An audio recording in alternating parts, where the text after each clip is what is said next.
Welcome back to our desert island. This is the place where we discuss the dramas that shaped us, that defined us, that we could not live without. 10 shows we'd be happy to binge on if we were stuck, marooned on a desert island for X amount of time. I'm Luke, editor and runner of the website, thecustardtv.com. Thanks for joining me. Matt's in the northern area, just back from his stint on the island. Hello. And Gary's the one with facial hair, having not washed since he's been back from the island. That's nearly true. Gary, he did his in a 10-1 countdown style, with The West Wing undoubtedly coming out on top. Matt then took us through his television years with shows like 6 Feet Under, The Gilmore Girls, Teachers, The Killing, The Wire, and of course Line of Duty, all featuring, and I'm doing a similar thing now. Now, a lot of people will be waiting for this one to come out. I mean, a lot of people might have thought Gary's list, yes.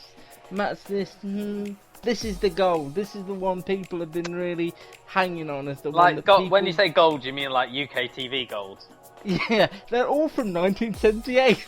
or gold, as it will be, because that's the only currency going to be worth anything in the UK in about 3 weeks' time. All topical on the island. Topical. Satire. It's quite ironic that we're doing this while all this uncertainty is going on, that we're out the way on an island just enjoying telly and letting everybody else sort all the problems out. Yeah. Which is but if we don't get on... say it's Canvey Island, but... Yeah. If we don't get on, can I Brexit you two? Well, there would have to be a vote. You'll have to ask that. nicely. Yeah. Okay, that could be a problem. These are the dramas that shaped us. Spinoza. Descartes. Hobbes. Locke. Freud. Adler. Young. Mayer. Sullivan. Poinet. Pavlov. End of lecture. The dramas that defined us. As part of a new initiative christened Truth and Reconciliation, following a miscarriage of justice, parties are invited to engage in dialogue to initiate the healing process. There seems to be an oversight. Some of the officers involved in my wrongful conviction are missing. Superintendent Hastings, as senior investigating officer, represents the whole team. Well, I want them here. Or this new box you need to tick just... won't get ticked. This is Desert Island Dramas. You still don't get it, do you? Huh? This ain't about your money, bro. The boy gave you up. That's right. And we ain't had to talk to his ass neither. From the team at the Custard TV podcast. Some surprises not on my list. All my favourite comedies aren't on my list, as it's a drama list. Funny that. Really funny that. Ha ha ha. And also some shows that you've heard me champion on the podcast. There's no Scott and Bailey, and perhaps more importantly, there's no Happy Valley on the list either. See, you sort of poo-pooed me, didn't you, when I didn't have Happy Valley on my list? Yeah, I wanted one of us to have it. You two didn't like me when I said I didn't watch it, so who's right? Yeah, because it was too northern. Let's ask you the big sort of question, the elephant in the room, if you will. How did you get into watching television drama? Why is there an elephant in the room? On the island? It's an island. It's the Who let that elephant in? Well, it's just to break up the monotony of watching telly and to have an elephant around. Got to eat something. I've always enjoyed it, and we moved to the States in '99. I don't remember watching much telly there. When we did, it was always sort of lackluster reality show comedy stuff. But when we first got there weren't the cool shows that people think of now. We didn't have HBO and things, so I wasn't privy to The Sopranos or The Wire at that point in my life. And I remember there was an Only Fools and Horses special in 2001 that somebody videoed for me. And on the end of it was a drama starring Caroline Quinton, which I think they recorded by accident, which was the first time I'd seen Sheridan Smith in something called Blood Strangers. And it was really well written, and it was really well done, and I remember thinking, we don't really get that sort of thing over here. So I used to get this friend of my mum's, old neighbour of my mum's, who was in her 70s, and had, luckily for me, very little else to do, to video as much as she could. I would ring her on a Thursday when the new listings came out online, and we'd go through. I'd like this on ITV at 9 o'clock, this at Channel 4 at 10 o'clock, and so on. And she'd record on long play, so I'd get like 8 hours of telly, and I'd get that VHS Just tape. for the kids out there, long play. She'd record there's a on few long things play. that might need describing. First of all, television listings. Secondly, video recorders, and thirdly, long play. And also, it does remind me of those scenes in the Royal Family where Nana used to ask Jim to take things for her. It was exactly that. Was it Montel Williams? And that wasn't as easy as it seemed either, because I had to buy a special video machine which was almost as big as a microwave. They are NTSC and the UK is PAL, so I had to buy this special contraption that transformed the signal over. And it was just something for us to do in the evenings, and then I just really enjoyed receiving the VHS tapes and learning about, this is good because it's written by this person, and then I got to learn this is the production company, and then I was looking for episode guides of things online, of things I might have missed, because there wasn't very many UK television sites then, and I happened across one called thecustardtv.com, and this was in 2003.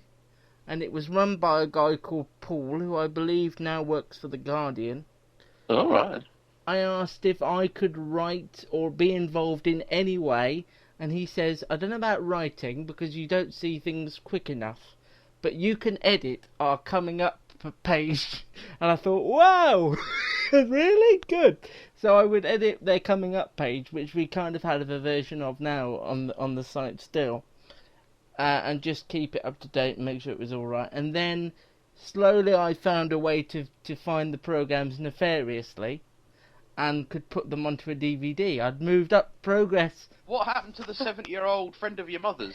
She's still alright. But do you know what I found out really recently? Because obviously we're talking about mid-2000s, so she's now in her sort of mid-80s. I found out recently that each one of those tapes, and remember she was sending me at points during my fanaticism about 3 tapes a week, and they were £5 a pop to send.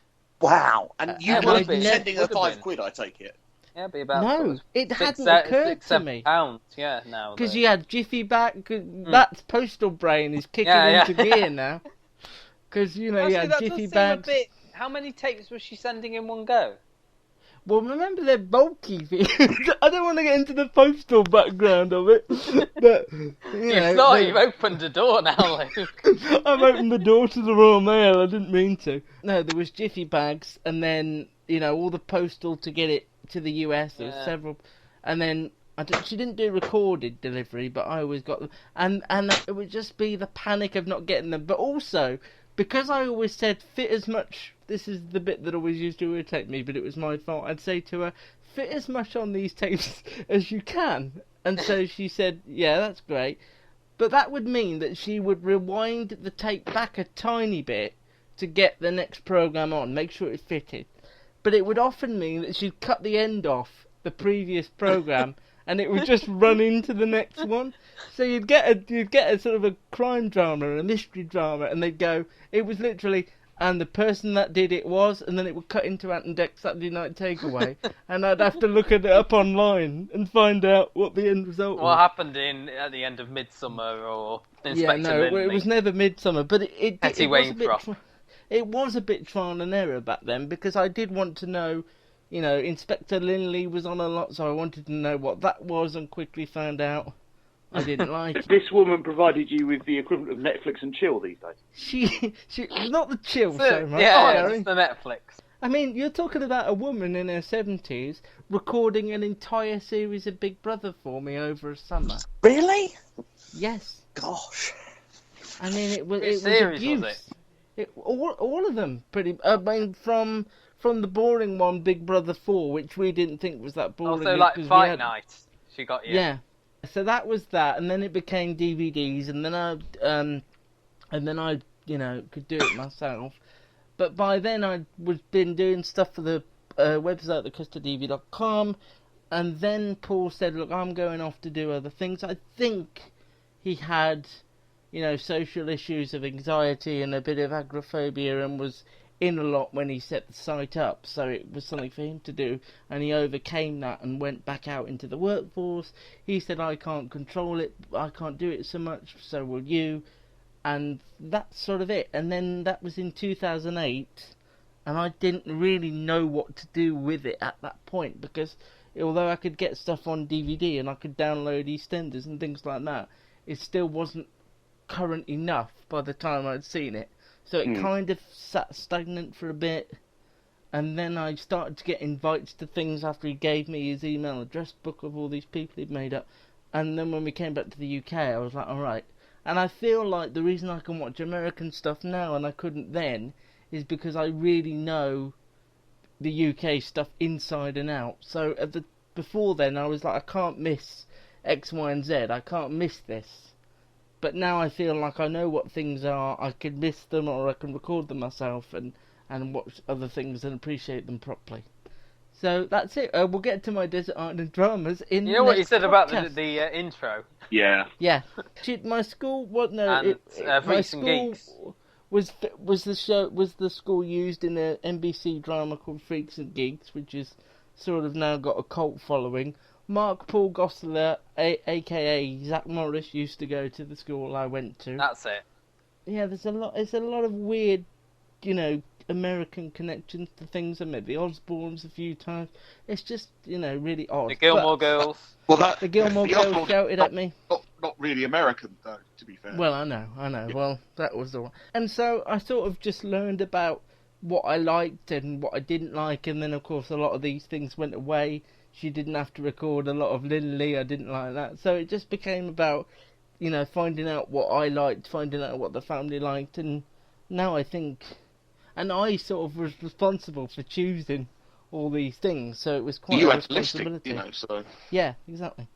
So how is your list constructed? Is it a 10 to 1? Is it a journey? No, it's similar to Matt's in a sort of a then and now sort of scenario, just because if I've put all these shows on the list, it's because I really enjoyed them and they really mean something to me, so I'm not gonna, I'd end up fighting over where such and such should be, but I want to assure people that there are 2 shows on here that aren't there are 3 shows on here that aren't British.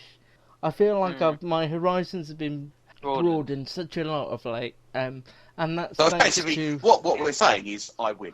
Well, you kind of do. I I think, but I think it's take. You can press stop on the podcast now. I think everyone will be happy. I But think it's interestingly, you've got 2 American shows on your list, and Gary had 2 British shows on his list. Yeah, and I think it's taken being away from there to appreciate the shows, because American telly is not easy to watch. I must admit, the first time I went to America, the only time I've been to America, but I went with my uncle. Time. Yeah, many times. We were both shocked at how many adverts there were in American television. Yeah, it's not only the and adverts, how hard it made it to watch it. It's not only the adverts; it's that there are things jumping up and down across the screen, telling you what's. Well, there was that as well. Yeah, next week. You have to have ADHD to watch American television, I think. Yeah. Is that a type of telly? Yeah. Like, Yeah, advanced that was definition, before high HD. definition.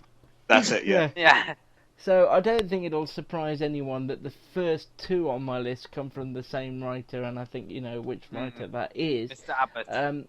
No. Oh. So I think surprise. you don't know, but it's the other one that I talk about, which is who I got to meet a few years ago, Jimmy McGovern. Oh, okay. I was going to say McGovern. So It was on in 1997. It's the first drama I remember watching.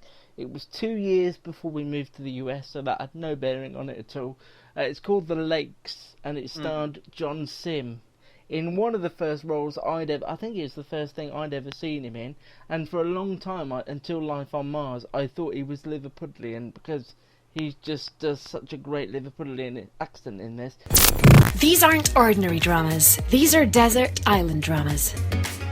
Where are you going? The lakes. Yeah.